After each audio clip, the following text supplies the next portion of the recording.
How do you do? I told him my name. He introduced himself. His name is Muhammad. I said, how do you do? After the niceties of hello, how are you, how's everything, I said, do you believe in God? He said, yes. Oh, yeah? Sure. I said, but do you believe in the God of Moses? He said, yeah. Abraham? Yeah. What about David and Suleiman? He said, yeah. So when I meet this man, I'm impressed that he's believing these things, but I thought maybe he's just saying it. So I even asked him, what about Jesus? Because I thought maybe they're kind of... First I thought Muslims were like Hindus. That was first. And then when he said he believed in some of the things of the Bible, I said, okay, maybe they're like Jews. So that's when I said, yes, but what about Jesus? Do you believe in Jesus? And he said, yes. I said, okay, wait a minute. This is going to be easy. I can convert this guy. So I agreed that we're going to do business with him. And in fact, I took him immediately out to have tea together. We sit together, drink tea, talk a little while. And I started trying to teach him right away. I'm in the Bible. I got it right there. Flip it open. Genesis. Let's talk about Abraham. What do you know about Abraham? Abraham, he had 2 sons, you see, and blah, blah, blah, blah, blah. And I'm doing all the preaching to him. Do you imagine this?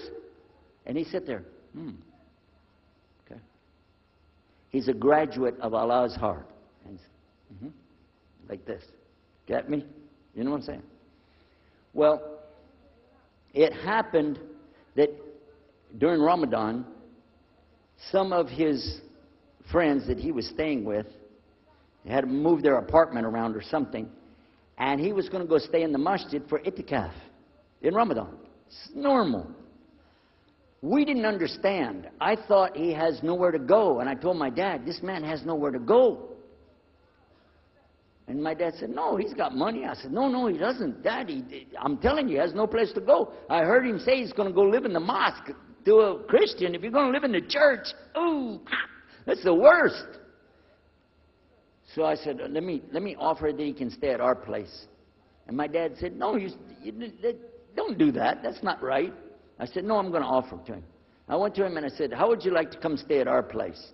He said, no, I want to go and stay there. I want to stay in the mosque, and it's something good. I said, oh, man, look at this poor man. Oh, my God. He doesn't know, you know.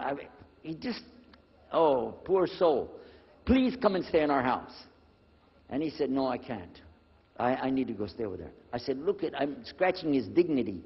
So I told him, listen, no. I want you to come and you can pay. You can pay money and stay with us. He said, how much? I said, $15 a week. Which in America is like nothing. $15 is nothing. I said, and then he kind of hesitated. I said, and we'll pay for all the food. Well, you eat $15 worth of food in one day in America. He said, okay, all right. And I told my dad later, I said, see how I did that? Because now he'll stay with us. He knows he's getting a good deal on the food, and I was making it all about money. Well, I didn't know he wanted to come and stay with us. He wanted to learn about how are Americans and how is the dawah going to be. What do we believe? Especially people who are preaching. So he came and stayed in our house. And I said, well, now that's good. I'll travel with him and go with him in places, and he'll see and he'll learn about Christianity. As we were traveling and working together, we put up tables just like this and booths and things and set things out for people to come and look at them and sell things. And I caught him one time. When somebody wanted to take something from the front, he took it from the back and gave it to him. And I looked at him. And the next time somebody started to take something, he took from the back and gave it to him. I said, hey, Muhammad, we take the stuff from the front because that's the old stuff. The new stuff in the back, just hold it back. You know what I'm saying? This is dated material. Get rid of the junk first. He said, no, I can't. In my religion, we can't sell something unless we give the people the best. I said, got me on that one. And I'm supposed to be telling him about a better deal. I said, okay, yeah, whatever. You're never going to make any money, though. But that's all right. Over a period of time, I came to learn a lot of things. Also about being humble. A lot. because this man was obviously well educated, very articulate, could really talk about a lot of subjects.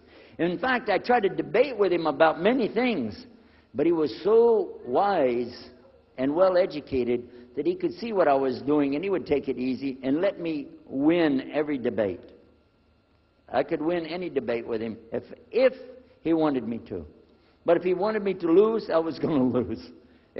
This was how well he could handle it. Now, what happened, one of the preachers that I knew, another preacher, who used to carry a big cross and walk down the street so people would stop and talk to him about religion, he had a heart attack, and he went to the hospital. So I went to the hospital to visit him, and while I was visiting him, I met another man in the hospital who was in a wheelchair. This gentleman had a problem. He didn't want to talk to anybody. And I told him, let me witness to you. Let me share the message of Jesus with you. So I took out my Bible, and again, I started telling him about a prophet, Prophet Yunus, alayhi salam. And I'm telling them, look at Jonah. He's in the belly of the whale. He's in the sea. He's down there like this, and who knows how long. And suffering like this, you don't have as big a problem as that. And God saved him, so he could save you too. He said, didn't want to talk to me. I asked him, what's your name? He didn't want to tell me. Where are you from? He said, I'm from Venus. So what's that? Well, we do have, there is a Venus, Texas, by the way. But he said, you know, he's from another planet. So I kept, each time I would go, I would talk to him, witness to him. Finally, one day, he started crying. I was pushing his wheelchair around. I took him down. I rolled him around different places. He started crying one day. He said, I'm going to confess something to you. I need to confess something to you. Now, to a Catholic, confession means you're going to tell the priest all your sins. And then he's going to forgive you. Well, I wasn't Catholic. And I told him, listen, I'm not Catholic and I'm not a priest. I'm a preacher. He said, I know better than you do. I am a priest. I said, oh my God. This man is a priest? And he knows the Bible better than I do. He said, I just have had a hard time.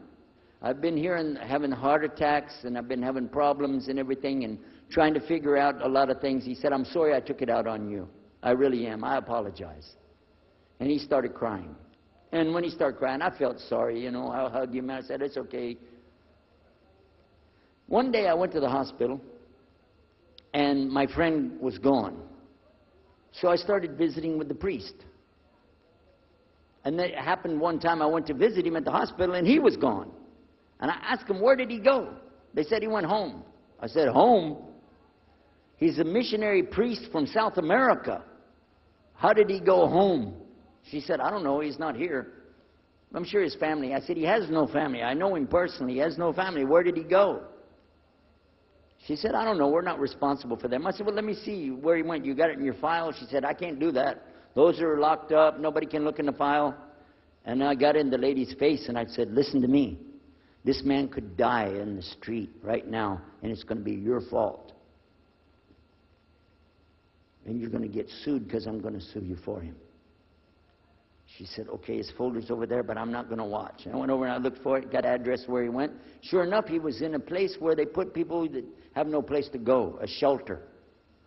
So I went to the shelter, and I found him. He was still on crutches. He saw me. He started crying again. He said, please get me out of here. Get me out of here. I said, okay, come live at my house. Now, I told you the story so you can see something. Now look, I have 2 visitors in my house. Huh? One is a Catholic priest. The other is a Muslim. And I'm thinking I can get the Catholic priest and convert him to be a Protestant. At the same time, I'm going to catch the Muslim and bring him over to Christianity. High aspirations. But it didn't work. Some strange things began to happen. We would sit around the table at night to discuss what is the Bible and what's the salvation. My father has a Bible. It's called King James Version of the Bible. Most of you probably heard about it, especially any students of Ahmadiyyat or Zakir Naik. You've heard about King James Version of the Bible. But I work out of a different one that I've had since 1953. It's called the Revised Standard Version. And it says in it, King James Version has grave mistakes.